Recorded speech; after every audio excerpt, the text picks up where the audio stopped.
Regardons ensemble les non-conformités BPF. Premièrement, dans chacune de mes sessions, j'ai une barre de conformité. En vert, tout est OK, ma session est bien conforme au BPF. En orange, ma session n'est pas conforme, mais pas d'urgence. Elle est en cours ou n'a même pas commencé. Je pourrais la mettre à jour au fur et à mesure. Ma session est en rouge, attention. Je regarde ma session, il convient de la mettre à jour pour mon bilan pédagogique et financier.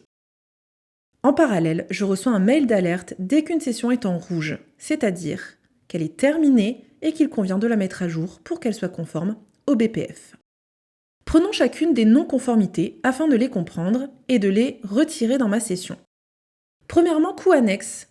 Il convient de renseigner les coûts annexes liés à ma session de formation dans l'onglet « Budget » de la session. Si je n'ai pas de frais annexes, il me suffit de cocher « Aucun frais annexe ». Format de la session. Je dois renseigner un format dans ma session dès sa création. Je clique donc sur « Modifier la session ». Statut d'un client. Dans l'onglet client de la session, je passe l'état du client en formation terminée facturée. Évidemment, je bascule mon client en cet état à la fin de la session dès qu'elle est terminée. Financement d'un client. Pour mon bilan pédagogique et financier, je dois renseigner un financement pour chacun de mes clients. Pour ça, je me rends dans l'onglet client de la session, petit œil, puis je renseigne le type de financement et j'enregistre. Spécialité et niveau de formation. Ce sont deux éléments que je renseigne en amont dans ma fiche catalogue. Si je ne les ai pas renseignés au moment de la création de la session, j'aurai ces deux non-conformités. Je dois donc dans ce cas cliquer sur « Voir la formation » ou sur « Personnaliser la formation », puis sur « Modifier ». Je complète ensuite le niveau de ma formation ainsi que sa spécialité et j'enregistre. Heure d'un formateur. Tout se passe dans l'onglet « Formateur » de la session. Si mon formateur est à 0 heure, il s'agira d'une non-conformité. Je complète le champ « Heure programmée » dans l'onglet « Formateur ».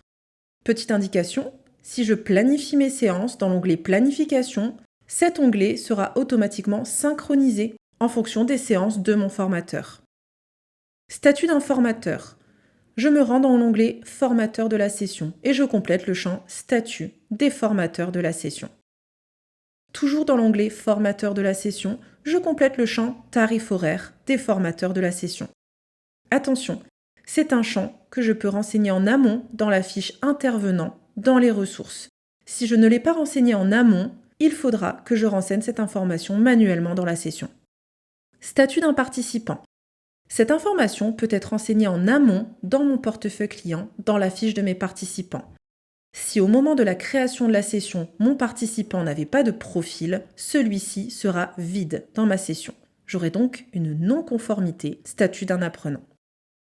Je renseigne donc le statut de mes participants dans l'onglet participants de la session. Petit conseil, je peux changer en masse le statut de mes participants, toujours dans l'onglet participants de la session. Heure d'un participant, toujours dans l'onglet participants. Il convient de renseigner le nombre d'heures réalisées par les participants de la session dans l'onglet participants. Petite indication, si je planifie mes séances dans l'onglet planification, les heures seront synchronisées automatiquement dans l'onglet participants de la session.